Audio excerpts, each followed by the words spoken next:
Salam sejahtera Malaysia, denyut nadi suara rakyat bergema di channel ini. Jangan lupa tekan butang subscribe, like dan share. Malaysia kita punya, cintai Malaysiaku, kita jaga kita.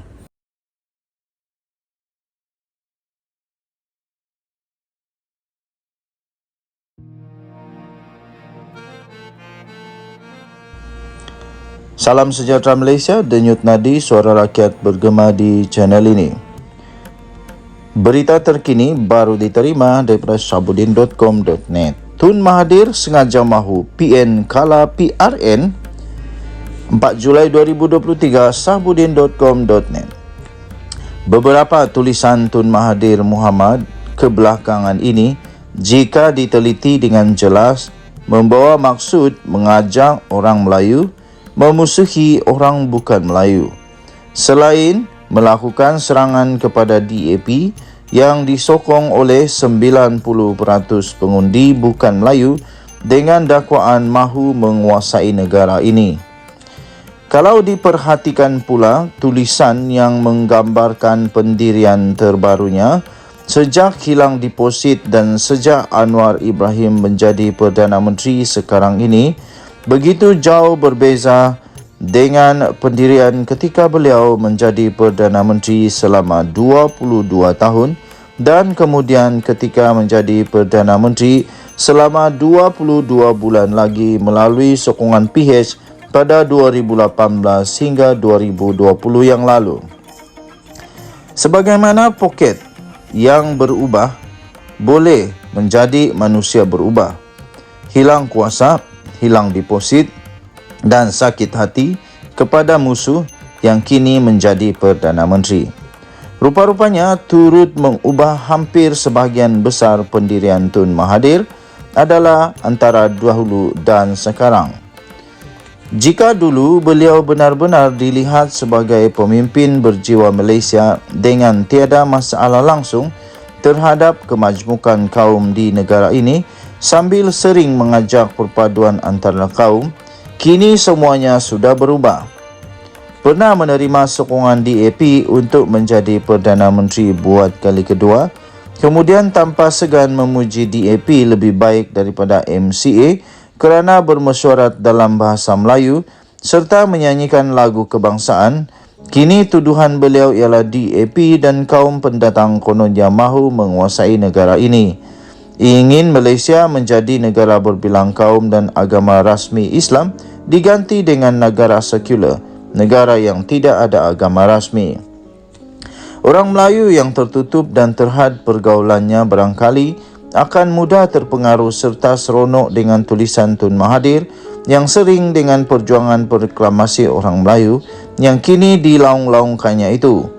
Tetapi orang Melayu yang terbuka, malah anak-anaknya sendiri yang menjalin perniagaan dengan orang bukan Melayu untuk menjadi kaya, boleh jadi secara diam-diam turut ragu-ragu dengan keikhlasan beliau. Soalan paling mudah ialah kenapa hanya baru sekarang beliau ternampak cukup prihatin tentang nasib dan kedudukan orang Melayu di negara ini. Ketika berkuasa selama 22 tahun dan campur lagi 22 bulan, kenapa tidak berbuat sesuatu yang konkret mengenai nasib orang Melayu melalui kuasa sebagai Perdana Menteri yang ada dalam tangannya? Kenapa ketika berkuasa asyik-asyik melabel orang Melayu sebagai malas dan seumpamanya? Di sebalik menjadikan DAP sebagai sasarannya dan menunjukkan kecenderungan bermusuh dengan bukan Melayu, Tun Mahathir dalam waktu yang sama mengumumkan keinginan untuk bekerjasama dan membantu PN dalam PRN 6 negeri yang akan datang ini. Setelah mengumumkan kesediaan bekerjasama dengan Mahyadin Mat Yassin dan ia kemudian disambut positif oleh pengerusi PN itu, Tun Mahathir baru-baru ini berkata kedua-dua mereka akan bertemu selepas Aidiladha nanti. Dalam hal ini ada kemungkinan minggu ini atau minggu depan mereka akan bertemu. PN dan PRN akan datang ini selain ingin mengekalkan penguasaan di Kelantan, Terengganu dan Kedah, juga bercita-cita besar untuk menawan Selangor, Pulau Pinang dan Negeri Sembilan. Bermusuh dengan bukan Melayu mungkin tidak menjejaskan peluang PN di Kelantan, Terengganu dan Kedah. Tetapi bagaimana dengan Selangor, Pulau Pinang dan Negeri Sembilan yang banyak dapat kerusi-kerusi campuran?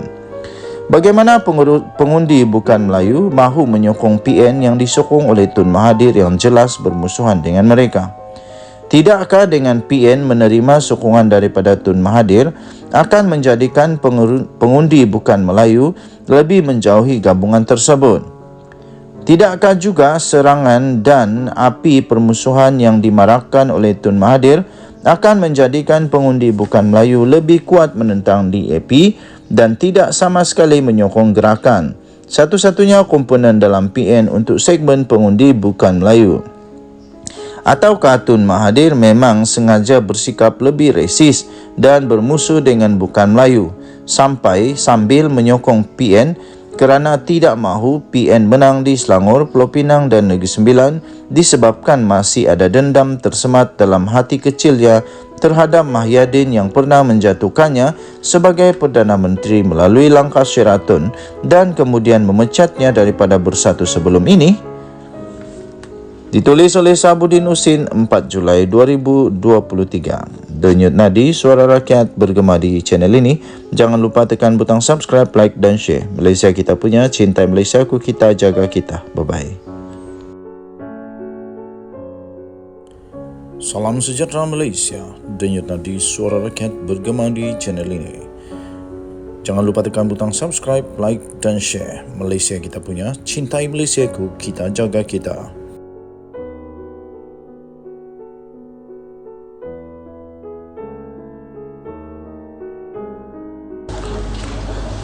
Salam sejahtera Malaysia, denyut nadi suara rakyat bergema di channel ini. Berita terkini yang menggemparkan seluruh Malaysia baru saja diterima. Barisan Nasional mohon Mahkamah Rayuan batalkan kemenangan Hadi Awang di Marang. Daripada malaysiakini.com bertarikh 3 Julai 2023. Barisan Nasional BN telah memohon Mahkamah Rayuan untuk membatalkan kemenangan Presiden PAS Abdul Hadi Awang di kawasan Parlimen Marang semasa pilihan raya umum ke-15 PR15.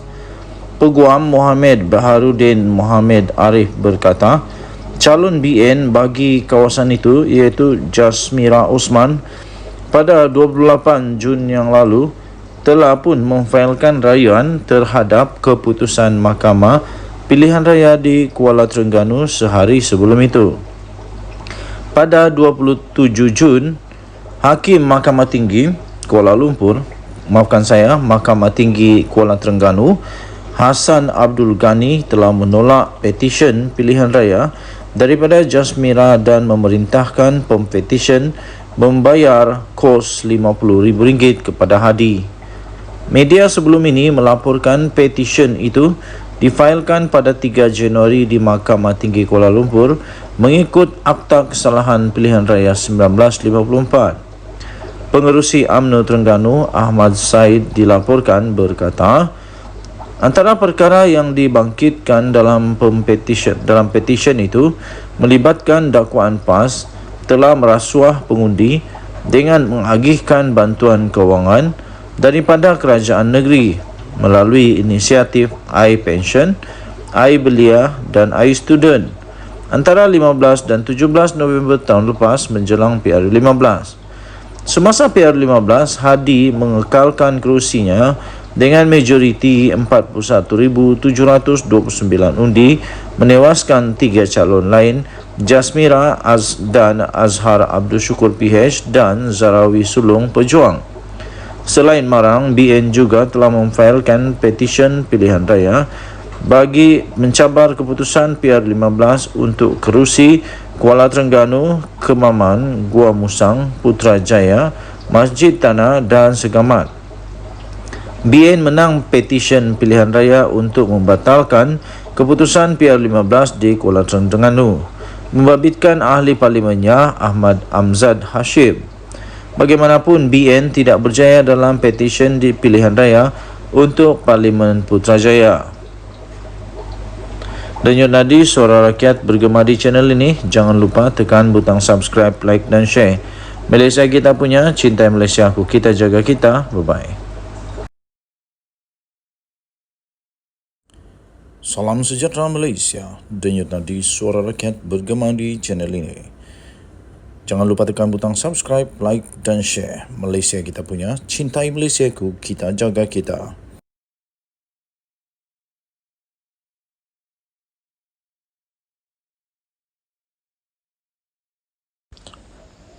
Salam sejahtera Malaysia, denyut nadi suara rakyat bergema di channel ini. Selamat pagi tuan-tuan dan puan-puan yang dihormati sekalian.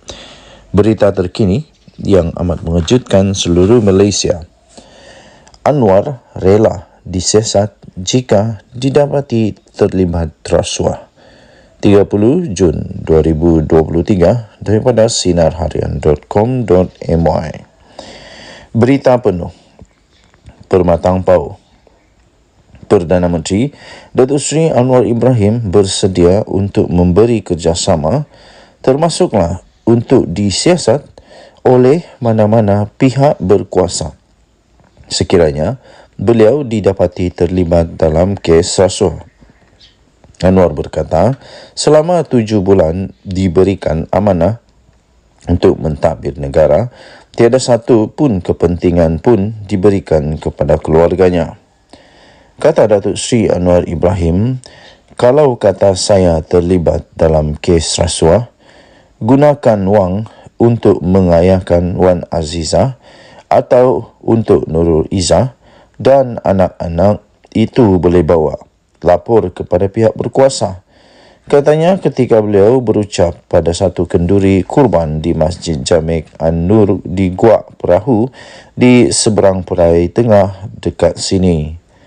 Pada masa yang sama, Anwar juga mengulangi kenyataan bahawa beliau tidak pernah berdendam dengan sesiapa serta tidak pernah mengarahkan Suruhanjaya Pencegahan Rasuah Malaysia SPRM untuk menyiasat mana-mana individu yang terpalit dengan kes rasuah pada ketika ini. Sesiapa sahaja disiasat oleh SPRM. Itu memang kerja SPRM. Saya tidak arahkan kerana saya tidak mahu memfitnah, katanya dalam kenyataan tersebut. Beliau turut menambah, saya sendiri melalui liku-liku hidup yang susah. Jadi apabila ada kuasa, takkan saya nak buat kerja sebegitu, iaitu politik dendam. Kalau lakukannya, maknanya kita serupa saja dengan pemimpin dahulu, kata Datuk Seri Anwar Ibrahim. Perdana Menteri menegaskan tidak akan bertolak ansur dengan mana-mana menteri serta timbalan menteri dalam kerajaan perpaduan mahupun bekas menteri sekiranya mereka terlibat dalam kes rasuah.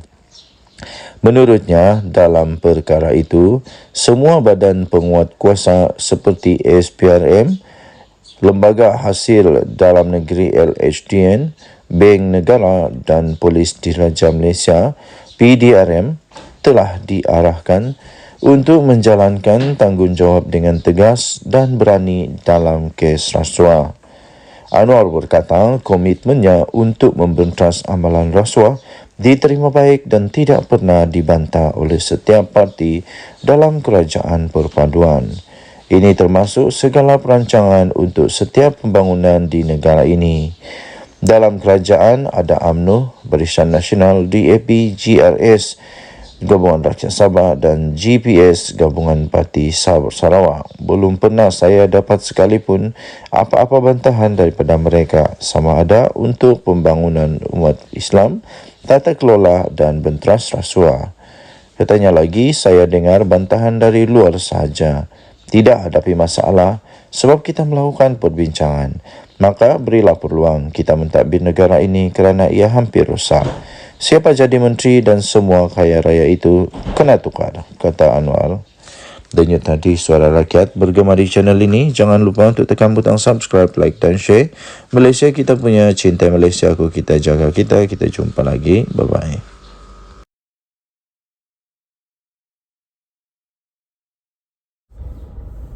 Salam sejahtera Malaysia. Denyut Nadi, suara rakyat bergema di channel ini. Perkara yang paling dahsyat pernah saya baca adalah perkara ini, saya fikir. Bayangkan 44 juta ringgit tunai. Berapa banyak tuh? Cuba kamu komen, mana tahu ada yang kerja bank kah, kerja memang accountant kah, kerja memang dealing with money, cash money. 44 juta cash ini berapa banyak? Mana tahu kamu ada pengalaman, coba komen. Berapa banyak 44 juta ini? Berapa bag? Cukupkah satu kereta?